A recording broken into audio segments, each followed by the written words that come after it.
Hello everybody, welcome to the channel here on YouTube where I do what I call mini readings. My name is Sabne Raznik, and a mini reading is a reading of just one poem. Sometimes my work if I'm promoting something, sometimes other people's work. I do have a new book out, but I'm not going to read a poem from it because it's a selected poems. And I'm not sure, but I think I may have already read everything that's in it on here. I don't know. Maybe there's one poem I haven't, because there's one poem that I promised somebody I would never read, and well, that promise is no longer valid. But so I might eventually read that poem on here to promote the book. But it's called Fingers, Selected Poems, and it is a bilingual Spanish-English edition. You can find it on Amazon, but Amazon is having difficulties with their market listings right now. So in order to find it, search my name. Then when the books come up that I have published and that are available on Amazon, you have to click on one and then click on the author name on the listing that comes up, and then it'll show all of my books, and then you will see the new book. And unfortunately, the cover image is not there on the listing for the new book. I don't know what's going on with Amazon. They're just having technical difficulties, I suppose. But so it's convoluted to have to find it. That's why I'm telling you. But if you're interested in that, it's out there, and perhaps an easier way to find it. If you happen to be on Goodreads, just go to my author page on Goodreads. Click on the new book there. Make sure you're clicking on the new book and not on the proof of it, because Amazon now, you know, because Goodreads is an Amazon thing now. They bought it. Whenever you publish a book through them, they also put up your proofs on Goodreads. So anyway, I suppose if you're fortunate enough to land yourself a proof copy, then you want to show off the fact that you're reading the proof and not the book like everybody else. So I guess that makes sense. But click on the right one, and then it'll have buy this book there on Goodreads, and that'll be the simplest way to get there, to be honest, the way it is right now, because Amazon's just having difficulties. But anyway, today is Derby Day, so I wanted to read, at least when I'm filming this it is. I have no idea when I'm actually going to post this, because we all know I have issues with posting on here regularly. Maybe issues is not the word. There are reasons why this happens. My disabilities being some of those reasons, but not all of them. But I do tend to make videos and then not post them for some time after I make them. And even then, I don't post regularly, right? That's why I encourage people to subscribe and hit the notification bell, is because I don't post regularly, and that way you won't miss a poem if you don't want to. Otherwise, if you're just waiting for a video to randomly show up on this channel, you might be waiting a while, and I'm sorry for that, but it is what it is. And I've had this channel since 2011, so plenty of choices to choose from. Poems from all over the world I have tried to use, and I have made it a point not to monetize this channel so that I could share other poets' work. Because for me it was all about, let's just share the poésie joie, right? Let's not be all, I mean, copyrights are necessary. Poets have to eat and pay bills too.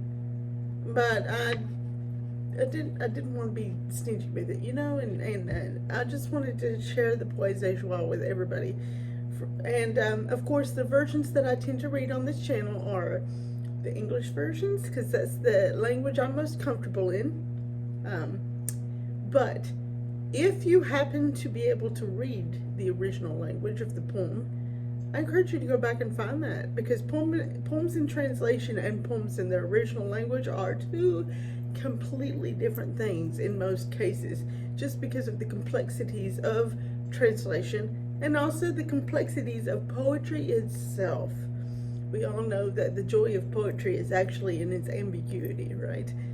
The things that are not said, or that are half said, or the puns and things like that that don't necessarily translate into another language. So you have to get creative with your translations. And so translation is necessary, otherwise there would be so many poems that would be lost to people simply because they couldn't speak the language. But at the same time, you have to realize if you're reading a translation that you're probably reading something very different than the original version. So if you're able to read the original language, find that language, read them side by side, and enjoy them both as being kind of like mirror images of each other. Not the same thing, but mirror images of each other, if that makes sense.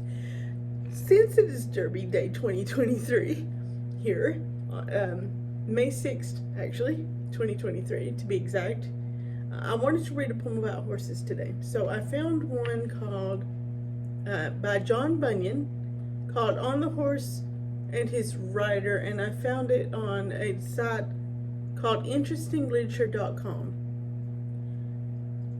Let me make sure I have the whole poem up. I'm not sure. Okay, yeah, I didn't think I did. When I clicked on it, it took me to poemhunter.com, so that makes more sense, because Poem Hunter is a site that a lot of people use. Okay. This is, sorry for that, but, yeah, I'm not as prepared for this video as I normally am, I have to admit. Alright, so this is, Upon the Horse and His Rider by Bunyan. There's one rides very sagely on the road, showing that he affects the gravest mode. Another rides tantivy or full trot, to show much gravity he matters not. Lo, here comes one amain, he rides full speed, hedge, ditch, nor miry bog, he doth not heed. One closet uphill without stop or check, another down as if he'd break his neck. Now every horse has his especial guider, then by his going you may know the rider. So, and in case you noticed, it is kind of Shakespearean English, isn't it? Right?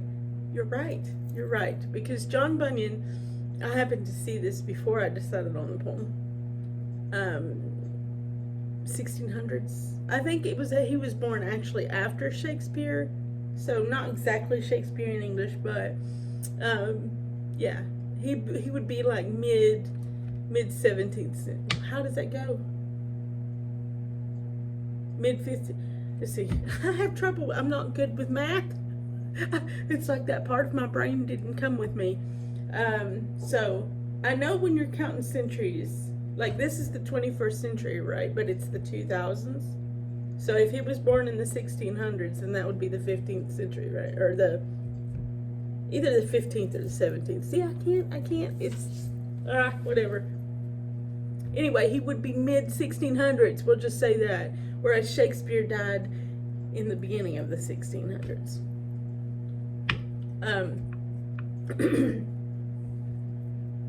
I don't have his biography in front of me, obviously. I just have the poem in front of me. But that's why it has that Shakespearean sound to it. But I hope you enjoyed that. I thought I haven't really shared that many poems about horses on here. And I don't think I've shared that many poems from, what would that be considered, Middle English on here? So I hit a couple birds there or a couple stones with a couple birds with the same stone. A little bit confused today, aren't I? Well, at least I'm up and out of bed. With my illness, fatigue is part of it, and sometimes brain fog too. My disability, because it just takes so much more energy for me to be able to do things. So I struggle with fatigue, and brain fog comes with fatigue, and sometimes I get things messed up in my head, like especially directional things. Like, yeah, definitely not good with direction at all. So never ask me for directions on how to get somewhere. I could show you better than I could tell you, because if I try to tell you, I'll probably get it backwards, probably turn it around in my head backwards. And sometimes that happens with numbers. That's why I'm not good with math. I'm not dyslexic. I can read them fine, but to be able to think about them and actually do the math in my head, sometimes my brain just turns everything around backwards, and then I'm like, I got that wrong, didn't I? And then I'm ashamed to admit I resort to using my fingers or a calculator, because sometimes it's like things just get literally flipped backwards in my brain. I don't know how else to describe that, but it's not dyslexia, because when I see it on the page, I understand it fine. I see it the way it's written. It all happens inside my head after the fact when I'm thinking about it. So I assume that that's part of my cerebral palsy, part of the brain damage that caused the cerebral palsy, possibly messed up my brain's ability to keep track of directional things. I don't know. I've never talked to a doctor about it, to be honest, but I know it's not dyslexia, because dyslexia is whenever you see a letter like the letter P and it looks backwards, as if you're looking at it in a mirror on the page, and I don't see it that way. It all happens after the fact in my head. I see it fine, I just don't always. It's like once it gets in here and then I think about it in the more abstract terms, then it gets turned around. I'm probably not explaining it well, but I don't know how. Let's just say I'm neurodivergent and leave it at that. So sometimes I know what I'm talking about, but it comes out and I sound like a confused fool. But I actually do know what I'm talking about. It's just, it got confused somewhere between the intake and the output. We'll put it that way. But those of you out there who are also neurodivergent in all your many unique ways, you probably kind of understand what I'm trying to explain. So anyway, I hope you guys enjoyed that poem, and I hope you come back to this channel for more poems in the future. And like I said, feel free to go back through the channel. There's over 100 poems on here now, going all the way back to 2011 is when I started it. Boy, you can tell I was so young then. I know now I've got my old lady face, but I'm calling my old lady face. You know how everything drops as you get older. And it's not going to be so bad, because apparently I'm going to look like my grandmother, so I'm not going to complain about that. She was a beautiful woman right up till when she died. So it could have went worse. But judging by how it's starting to look now, because, you know, I'm in my 40s now, it's like, well, it's not going to be so bad. And I'm not going to complain about that. So I hope you guys have a fabulous Derby day. I hope your horse wins. I haven't picked mine yet. I'm teetering between Angel of Empire. I don't particularly like the name, but I'm thinking he might be... I haven't looked at his pedigree either, but his name suggests his pedigree, and he looked good in his last race. He looks cool in his stall this morning, not flustered by all the extra hubbub of Derby Day that's going on around him, which is important. Sometimes all the extra noise makes them nervous, and they get all mentally strung out and, you know, mentally stressed, and their races run before they're in the gate. So it's important to see what they look like in the stall, for me anyway. And verifying, I'm looking at him too, because he's from the first crop of Justify foals. So he's the son of the last Triple Crown winner. Haven't seen him run yet. I was hoping to see it here on TV. Those are the two I've been looking at this week. I haven't seen the rest of the field yet either, though, and I need to see the rest of the field before I make my decision. So usually I don't pick my horse until the actual post parade and when they're putting him in the gate. So, and I don't lay down bets anyway. I just pick a horse because it makes the race more fun to watch, to see if I pick the winner or not. I don't have it's not like it's a big stressful thing for me, because I'm not betting. And because I'm not betting, I have the leeway to wait until they're actually loading in the gate to make up my mind. for sure which one I'm gonna go for.